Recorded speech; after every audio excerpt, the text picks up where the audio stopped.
चलिए आज बात करते हैं हम लोग सुपर टेट की। सन 2026 में बहुत टाइम बाद सुपर टेट आने वाला है। सन 2019 में इससे पहले आया था और 19 के बाद 26 में इसको अपॉर्चुनिटी आई है। कितना लंबा टाइम हमारे बच्चों को इंतजार करना पड़ा है इस भर्ती को लेकर के। तो मैं आप सबसे यही उम्मीद करूंगी कि आप बिल्कुल भी किसी भी तरीके की कोई लापरवाही नहीं करेंगे और जो भी आपको लगाना होगा, कहते हैं ना हिंदी में कहा साम दाम दंड भेद, वो भी हमको लगाना है, वो हम सब लगाएंगे। और इस परीक्षा को हमें क्या करना है, पास करना है। ये केवल एक परीक्षा नहीं है कि लाखों बच्चे और बच्चियों का सपना है, और खासकर तो फीमेल्स का। ऐसा कहा जाता है कि फीमेल सबसे अच्छी होती है। मुझे लगता है ये उनके लिए एक बहुत बड़ी जो है उपलब्धि होने वाली है अगर इसमें सिलेक्ट हो जाती हैं। तो ध्यान रखना है आपको, कोई लापरवाही नहीं करनी है। 2019 में देखिए कुछ परिणाम हमारे द्वारा दिए गए थे कि बच्चे अगर आज मुझे यूट्यूब पे सुन रहे होंगे तो देख रहे होंगे मैडम आज इनकी चर्चा कर रही हैं। जैसे आपके ये आपकी निशा हो गई, आशीष हो गए, आकाशदीप हो गए, श्रुति हो गई, और ये आपकी प्रियंका हो गई। प्रियंका के साथ इसकी दुरानी ठानी दोनों आती थी, तो देख रही होंगी तो आज सुन रही का विशाल मान, सारे बच्चे हमारे सिलेक्टेड बच्चे हैं। सन 2019 में भर्ती लिया था, उसके बाद भी काफी बच्चे आए लेकिन भर्ती नहीं आई। क्या रीजन था प्रशासन का, क्यों नहीं दिया इतने टाइम तक उन्होंने, अब ये तो वही जानेंगे। बट सन 2026 में जैसी बात बताई जा रही है, क्या ये कंफर्म भी है कि सन 2026 में जो टेट की भर्ती आनी है। तो इसमें हमें क्या करनी है, हम सब बच्चों को यही सोचना है कि हम सबको एक एक कुर्सी चाहिए और उसके लिए दावेदारी हमें अपनी मजबूत रखनी है। तो आज क्योंकि मैं आपको बताने वाली हूँ हमारे जितने भी सब्जेक्ट्स हैं उसमें मैं एक एक करके आपको इसी मंच पर सारे सिलेबस को आपको मैं बताऊंगी, क्योंकि सबसे पहला काम है सिलेबस को समझना। जब तक आप सिलेबस को नहीं समझेंगे, देखिए अंधेरे में लड़ाई नहीं लड़ी जाती है ना। पहले हमें पता होना चाहिए कि लड़ाई, आपको पता है जब आपको अगर याद होगा तो पानीपत का जब युद्ध हुआ था तो बाबर पहले ही उस मैदान को आके माप गया था जहां उसको लड़ना था। वो पहले से ही क्या कहते हैं, मैंने उसको इतिहास में पढ़ा था कि वो पहले से ही आकर के माप के चला गया था कि कहाँ पर हमारी कितनी सेना खड़ी होगी, कौन से औजार होंगे, कहाँ वो खड़े होंगे, कहाँ क्या होगा। तो सिलेबस यही करता है, एक रणनीति है कि हमें उसे पहले से ही देख लेना है कि हमें मेहनत करनी है, क्या क्या पढ़ना है, क्या क्या छोड़ना है। ये मैटर भी बहुत करता है कि आपको क्या क्या छोड़ना है। सब कुछ पढ़ना नहीं है, सब कुछ पढ़ने से तो आप टीचर बन जाएंगे मेरी तरीके। अगर शिक्षक बनना है तो आपको उतना ही पढ़ना है जितना आपको जरूरत है। तो देखिए आज हम बात करने वाले हैं सुपर टेट में 30 नंबर की बात करेंगे। और ये 30 नंबर आपको कौन देंगे, ये 3 सब्जेक्ट आपको 30 नंबर देंगे, शिक्षण कौशल, जीवन कौशल और बाल मनोविज्ञान। तो टोटल यहाँ से हमें कितने मार्क्स मिलेंगे, 30 मार्क्स मिलेंगे। ठीक है, तो आज हम इनकी बात करेंगे कैसे इन्हें पढ़ना है, क्या क्या पढ़ना है, सारी रणनीति आज हम एक एक करके बात करने वाले हैं। तो देखिए जरा, टोटल मार्क्स मैंने बताया 3 और सब्जेक्ट कितने हैं, 3। 30 मार्क्स हैं, 3 सब्जेक्ट है, शिक्षण कौशल, जीवन कौशल, बाल मनोविज्ञान। देखो मैं बाल मनोविज्ञान की ही आपको एक बात बताती हूँ, ये तीनों आप कहेंगे ये कैसे, ये तीनों अलग अलग हैं, नहीं ये तीनों एक हैं। आप बाल मनोविज्ञान में ही शिक्षण कौशल को पाएंगे और शिक्षण कौशल में ही जीवन कौशल को पाएंगे। ठीक, बाल मनोविज्ञान बालक की इर्द गिर्द घूमेगा, शिक्षण कौशल जो है वो किसके इर्द गिर्द घूमेगा, शिक्षक के, उसकी विधियों के, उसके अध्यापन विधियों की, उसकी क्रियाओं के।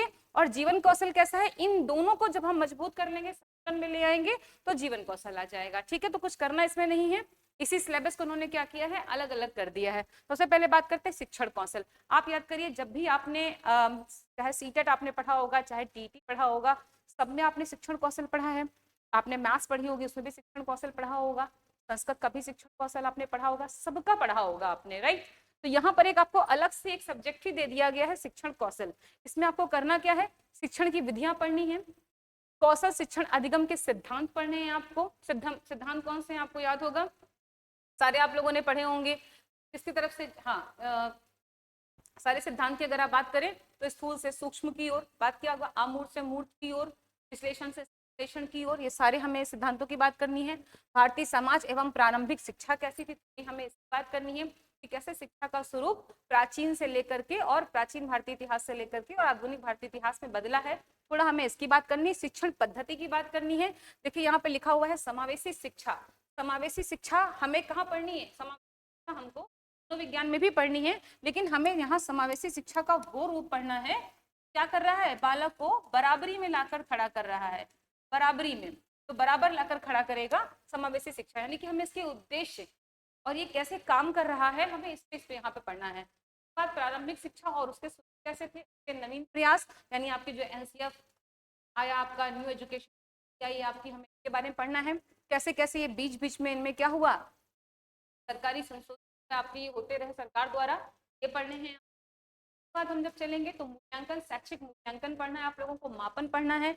मूल्यांकन, मापन, विश्लेषण, योगात्मक, गुणात्मक, ये सारा आपने पढ़ा हुआ है टेट, सुपर टेट में और सी टेट में, तो कुछ नया नहीं है। पर आरंभिक पठन कौशल पढ़ना है। पठन कौशल में जितने भी आपके 4 कौशल थे जो आप पढ़ चुके हैं, लिखित, श्रवण और आपके क्या बोलते हैं, आपका कौशल था, लिखित कौशल, लेखन कौशल था, पठन कौशल था आपका, सारे कौशल आपको पढ़ने हैं। शैक्षिक प्रबंधन एवं प्रशासन, ये आपको यहाँ पर पढ़ना है। तो कुछ भी बहुत ज्यादा परेशान होने की जरूरत नहीं, कुछ नया नहीं है।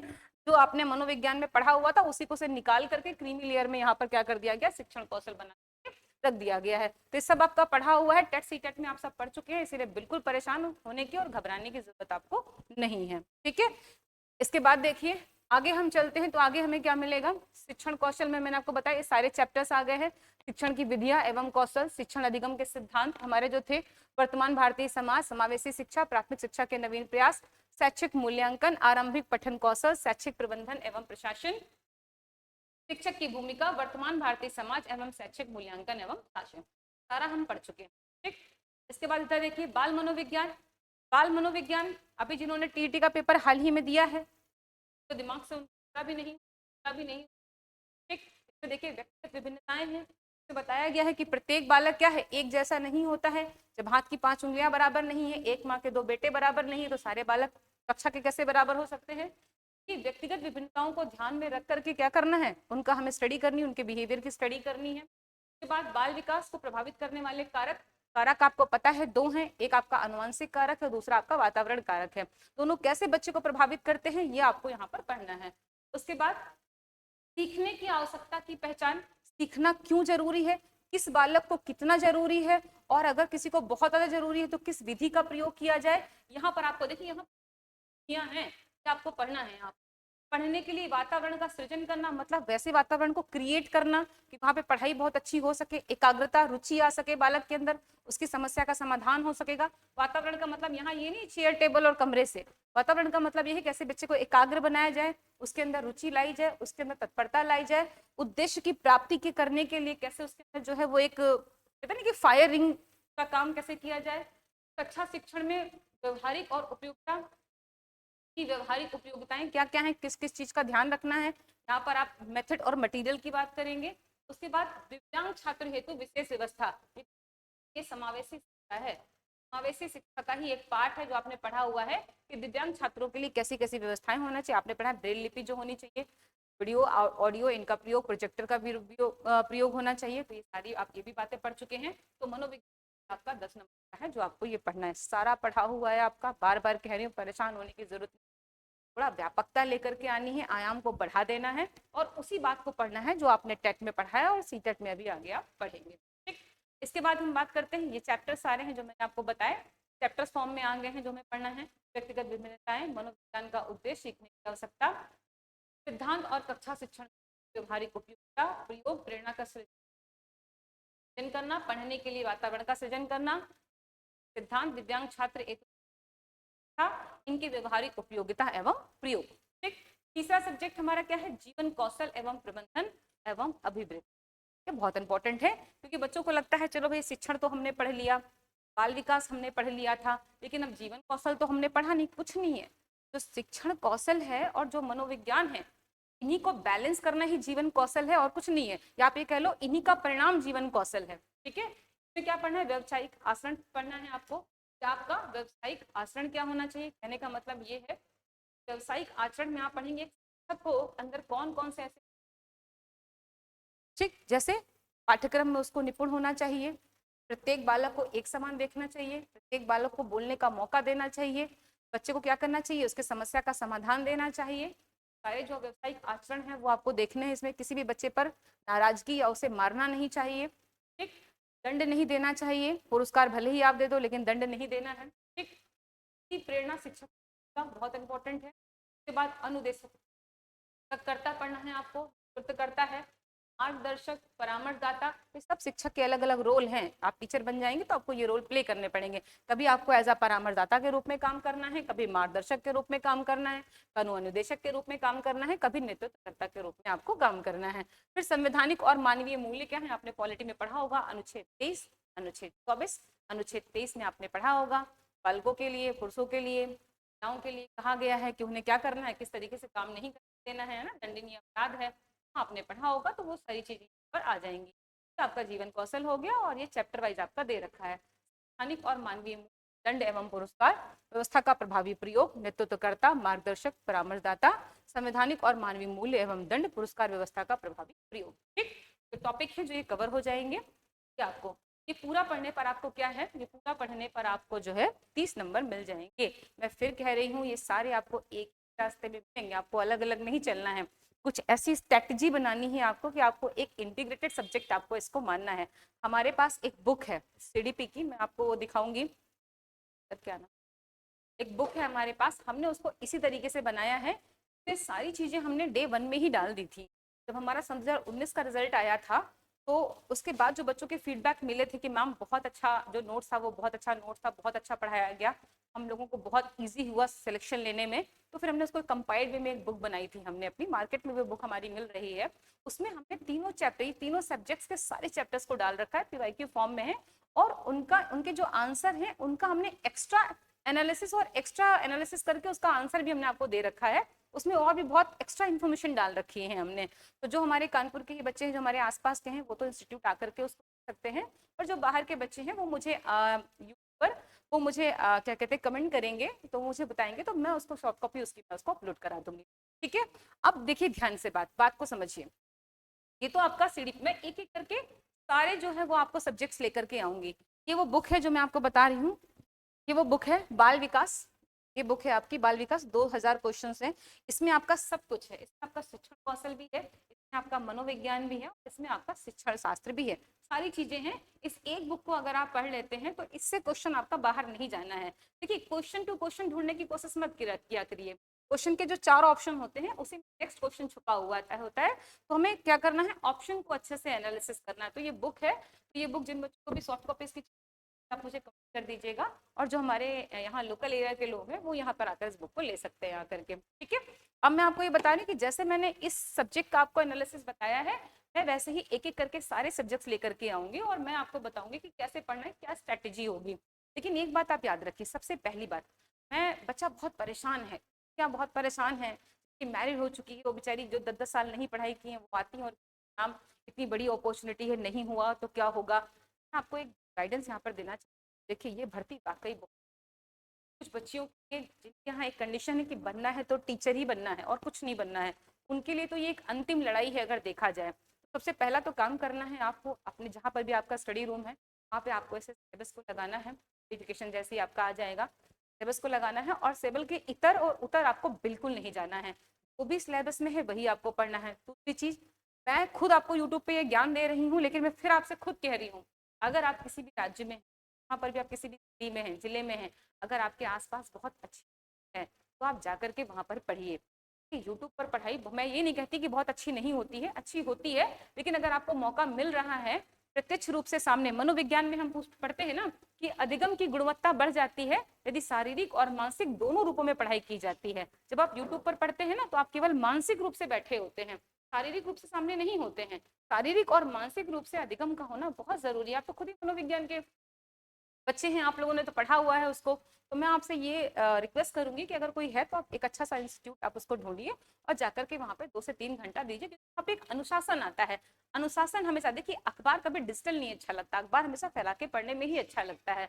फिर आपको कोशिश करनी है कि आपको क्या करना है, प्रत्यक्ष रूप से कोचिंग को जाकर के ज्वाइन करना है। और जिनके पास जो ऐसी जगहों पर है जो नहीं निकल पा रहे हैं, जो लड़कियां हैं जिनकी शादी हो गई है, जिनको अब नहीं टाइम मिलता कि 2-3 घंटे जाकर कोचिंग में बैठे, उनके लिए यूट्यूब प्लेटफॉर्म ठीक है। कहते हैं something is better than nothing, कुछ नहीं से तो कुछ अच्छा है, तो उनके लिए ठीक है। लेकिन जो जा सकते हैं, जो पढ़ सकते हैं, वो जाएं और जाकर के ज्वाइन करें, और बिल्कुल समय बर्बाद ना करें। समय बिल्कुल नहीं बचा है बच्चे, बहुत कम टाइम है। नोटिफिकेशन आने के बाद रिवीजन स्टार्ट होता है, पढ़ाई स्टार्ट नहीं है। ठीक है, तो जो यहाँ पे लोग हैं, हमारे यहाँ बैच स्टार्ट हो चुका है और मुझे लगता है बाकी जगहों स्टार्ट हो चुका होगा। आप जल्दी से जाकर के उसको ज्वाइन कर लीजिए। जाकर के हर एक सब्जेक्ट की आप एक स्टैंडर्ड बुक या पीवाईक्यू आप उसका रखिए, या प्रैक्टिस पर रख लीजिए। हिंदी आपको बहुत अच्छी जो है वो किसी भी बहुत अच्छी बुक्स में आपको हिंदी आप किसी से भी ले सकते हैं। बहुत ज़्यादा नीचे लेवल पे आपको लेकर के हिंदी को जाना है, अपर लेवल आपको हिंदी का रखना है। जितना पूछना था उसने टीटी आपसे पूछ लिया है, सुपर टेट में तो आपसे वो थोड़ा सा अपर लेवल ही लेकर के जाएगा। कि आपको ऐसे ही पढ़ने हैं। हमारे पास हर सब्जेक्ट की बहुत अच्छी टीचर्स हमारे पास हैं, इसके बहुत अच्छे अनुभवी टीचर हमारे पास है, संस्कृत के बहुत अच्छे हैं, बहुत अच्छे हैं, विज्ञान तो मैं खुद पढ़ा रही हूँ, आपको मैं पढ़ा रही हूँ, मैथ्स रीजनिंग के रोहित बहुत अच्छे हैं। फिर टीम हमारी मिल करके इसके लिए काम करेगी। केवल आपका सपना नहीं है, ये हम सबका सपना है कि हमें आपको टीचर बनाना है। इसके लिए जो भी हो सकेगा हम सारे प्रयास करेंगे। टाइम टाइम पर हम यूट्यूब पर क्लास भी डालते रहेंगे, लेकिन हाँ, रेगुलर क्लासेस यूट्यूब पर तो आपको नहीं मिलेंगी, क्योंकि हम थोड़ा सा डिजिटली हम थोड़ा सा प्रेफर नहीं करते इन चीज़ों को। हमें लगता है कि पढ़ाई जैसे ही होनी चाहिए वैसे, आप देखिए लोगों ने रेफ्रिजरेटर का पानी छोड़कर घड़े का पानी पीना स्टार्ट कर दिया है। पढ़ाई हमेशा अपनी औपचारिक स्थिति में ही अच्छी लगती है, ठीक है। तो लेकिन फिर भी मैं टाइम टाइम पे कुछ आपको डाउट से आपके कुछ वीडियोस में डालती रहूंगी। अगर आपको कोई डिमांड किसी टॉपिक की है तो आप बताइएगा, मैं स्पेशल उसको डाल दूंगी। मैंने अपने चैनल पे मनोविज्ञान के 2 मैंने वीडियोस डाले हुए हैं, एक वीडियो मैंने डाला हुआ है, तो कोशिश करना आप लोग उसको व्यू मिलेगा कि कैसा पढ़ाया जा रहा है, कैसा पढ़ना चाहिए हमको।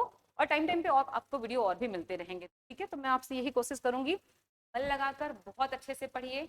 एक साल अपने आप को बिल्कुल भूल जाइए, सोशल मीडिया से बिल्कुल दूर रहिए, मीडिया से बिल्कुल दूर रहिए, सोसाइटी से दूर रहिए, फेसबुक को मत चलाइए, शादी ब्याह में कतई मत जाइए, बर्थडे बर्थडे मत मनाइए, केवल पढ़ लीजिए। एक नौकरी केवल आपका ही नहीं, आपकी का भविष्य, ठीक है। खासकर फीमेल्स के लिए बहुत ज़रूरी है अपने पैरों पे खड़ा होना, ठीक है। तो आप जल्दी क्या करिए, अपना बैच ज्वाइन कर लीजिए, टाइम बिल्कुल वेस्ट मत करिए। ये मत सोचिए अभी नोटिफिकेशन नहीं आया, नोटिफिकेशन आएगा तब घर से निकलेंगे। बेटा घर से निकलेंगे तब रिवीजन करने के लिए निकलेंगे, पढ़ने के लिए नहीं निकलेंगे। पढ़ने का टाइम अभी है। ये 12 से 14 सब्जेक्ट्स हैं, उनको आप 2 से 3-4 महीने में नहीं पढ़ सकते हैं। तो इसलिए कोशिश करिए अभी से इनको पढ़ना स्टार्ट कर दीजिए।